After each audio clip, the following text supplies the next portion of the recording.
साधा आणि सोपा घरच्या साहित्यात बनणारा पोडी मसाला। साहित्याचं योग्य प्रमाण डिस्क्रिप्शन मध्ये दिलेलं आहे। तवा तापलेला आहे, चणा डाळ भाजून घेऊया। चणा डाळ भाजण्यासाठी वेळ लागतो म्हणून सुरुवातीला चणा डाळ घ्यायची आहे। तर मंडळी, आज आपण मलगा पुडी मसाला म्हणजेच गन पावडरची रेसिपी बघणार आहोत। गॅसची फ्लेम मीडियम ठेवायची आहे। आता 2 मिनिटं चणा डाळ भाजून झाली आहे।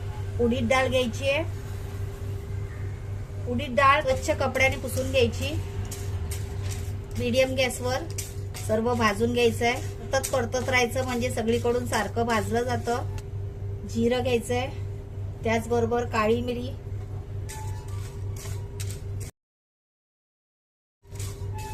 सुकं खोबरं,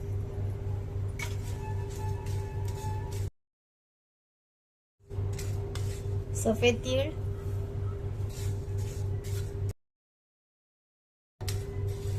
त्याचबरोबर एक डाळी कढीपत्ता स्वच्छ धुवून पुसून घ्यायचंय।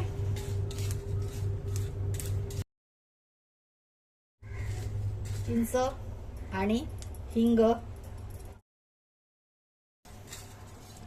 पण भाजून घ्यायचा म्हणजे त्यातलं मॉइश्चर असेल तर निघून जातं।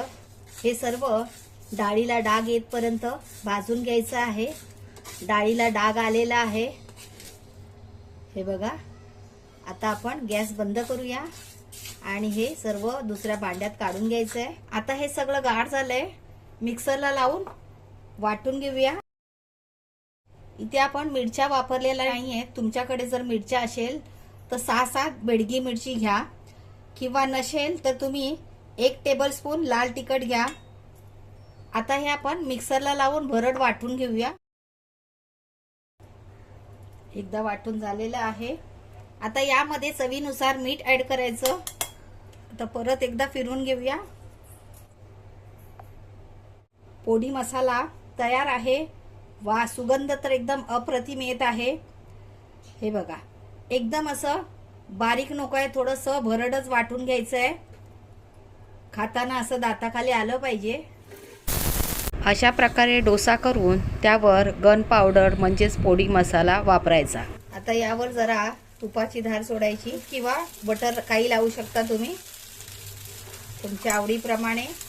वर ही गन पावडर स्प्रिंकल करायची आहे।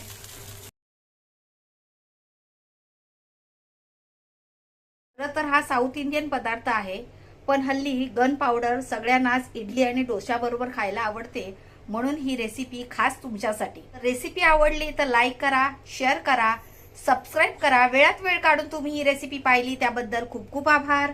लवकरच परत भेटूया अशाच एका नव्या रेसिपी सोबत। तोपर्यंत बाय बाय। भरणीत भरून ठेवायचं।